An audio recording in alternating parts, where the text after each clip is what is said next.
सोचिए एक ऐसी गलती जो सिर्फ कुछ सेकंड्स की थी, लेकिन उस गलती का असर इतना बड़ा हुआ कि लाखों लोगों की जिंदगी बदल गई। सबसे हैरान करने वाली बात यह है कि उस समय शायद किसी को अंदाजा भी नहीं था कि जो कुछ हो रहा है वो इतिहास बनने वाला है। आज की कहानी इस छोटी सी गलती की है। कहानी शुरू होती है एक ऐसे समय से जब दुनिया तेजी से बदल रही थी। नई तकनीक आ रही थी, नए देश ताकतवर बन रहे थे और पूरी दुनिया एक दूसरे से जुड़ती जा रही थी। लेकिन ऐसी परिस्थितियों में एक छोटी सी गलती जानकारी भी बहुत बड़ा असर डाल सकती थी।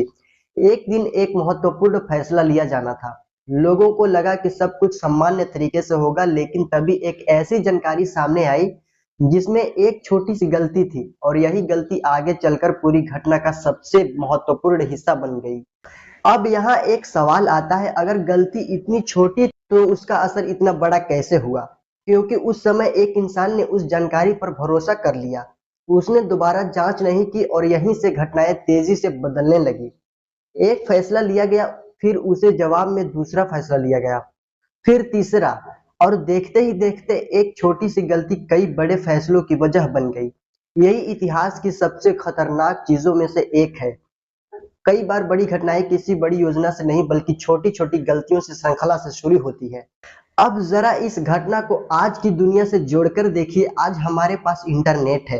एक खबर की कुछ ही सेकंड लाखों लोगों तक पहुंच सकती है, लेकिन अगर वही खबर गलत हो तो हजारों लोग उसे शेयर कर सकते हैं, फिर दूसरे लोग उस पर भरोसा कर सकते हैं और कुछ ही समय में एक छोटी सी गलती जानकारी बड़ी समस्या बन सकती है।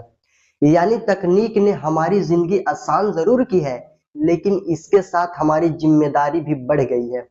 हमें हर जानकारी को तुरंत सच मानने की बजाय यह देखना चाहिए कि जानकारी आई कहां से है और उसका सबूत क्या है। इस पूरी कहानी से सबसे बड़ा सबक क्या मिलता है? सबक यह है कि छोटी चीजों को कभी छोटा मत समझना।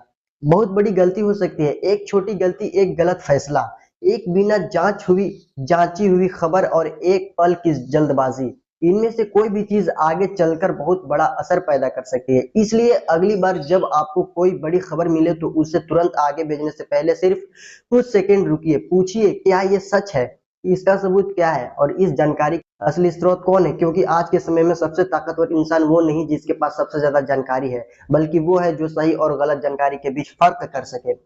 यही इस कहानी का सबसे बड़ा सबक है। तो मिलते हैं दोस्तों अगली वीडियो में। तो अगर आज की इस वीडियो से कुछ सीखने को मिला तो प्लीज चैनल को सब्सक्राइब